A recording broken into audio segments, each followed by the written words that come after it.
Tanpa penyulaman, angka keberhasilan program bisa sangat rendah. Salam mangrover. Program penanaman mangrove sering digembur-gemburkan sebagai solusi untuk menghadapi abrasi pantai, krisis iklim, dan hilangnya habitat pesisir.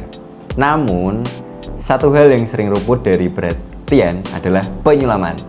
Padahal, penyulaman justru menjadi kunci keberhasilan sebuah program penanaman. Tanpa penyulaman, ribuan bibit yang ditanam bisa sia-sia karena tingkat kematian mangrove di fase awal itu biasanya cukup tinggi. Penyulaman bukan sekedar mengganti bibit yang mati, tetapi juga memastikan ekosistem mangrove ini bisa tumbuh sehat, kemudian rapat dan berfungsi secara maksimal. Nah, apa itu penyulaman? Penyulaman adalah kegiatan mengganti bibit mangrove yang gagal tumbuh dengan bibit baru.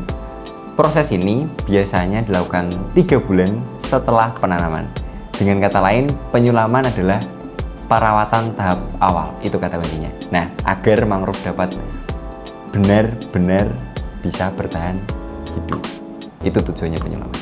Nah, mengapa sih penyulaman itu penting? Jadi ada banyak faktor yang menyebabkan bibit mangrove ini mati, teman-teman.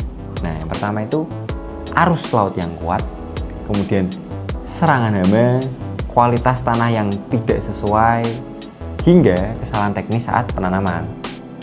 Nah, jika tidak segera diganti, area yang kosong akan menghambat pembentukan hutan mangrove yang rapat. Dampaknya, fungsi ekologis mangrove seperti menahan abrasi, menyerap karbon, atau menjadi habitat biota laut tidak tercapai secara optimal. Penyulaman memastikan tidak sekedar tanam lalu ditinggalkan. Waktu terbaik untuk melakukan penyulaman. Umumnya, penyulaman ini dilakukan setelah fase kritis, yaitu 3 bulan pertama. Pada fase ini, tingkat kematian bibit cukup tinggi, maka perlu adanya evaluasi rutin untuk memantau bibit yang tidak bertahan.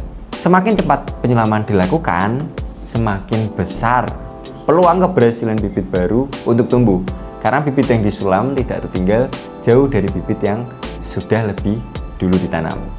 Penyulaman sebagai bagian dari monitoring dan evaluasi. Penyulaman tidak bisa dipisahkan dari kegiatan monitoring. Nah, program penanaman mangrove yang baik ini selalu mencakup pemantauan berkala, mulai dari persentase bibit yang hidup, tingkat pertumbuhan, hingga ancaman lingkungan.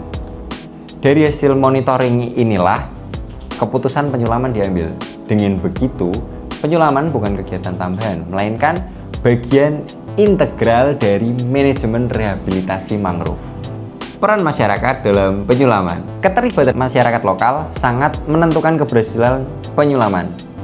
Mereka yang paling sering berada di lapangan, yang dapat cepat mendeteksi bibit yang mati. Nah, melibatkan masyarakat bukan hanya meningkatkan efektivitas penyulaman, tetapi juga menumbuhkan rasa memiliki terhadap ekosistem mangrove yang sedang dipulihkan. Kesimpulannya, penyulaman adalah jantung dari program penanaman mangrove. Tanpa penyulaman, angka keberhasilan program bisa sangat rendah. Dengan penyulaman yang terencana, tepat waktu, dan melibatkan masyarakat, mangrove dapat tumbuh lebih sehat, rapat, dan berfungsi sebagaimana mestinya. Penanaman mangrove bukan hanya soal menancapkan bibit, tetapi juga memastikan setiap bibit tumbuh menjadi pohon yang kuat. Dan disitulah penyulaman mengambil peran penting menjaga asa, menutup celah, dan memastikan ekosistem mangrove benar-benar pulih untuk masa depan. Semangat mangrover!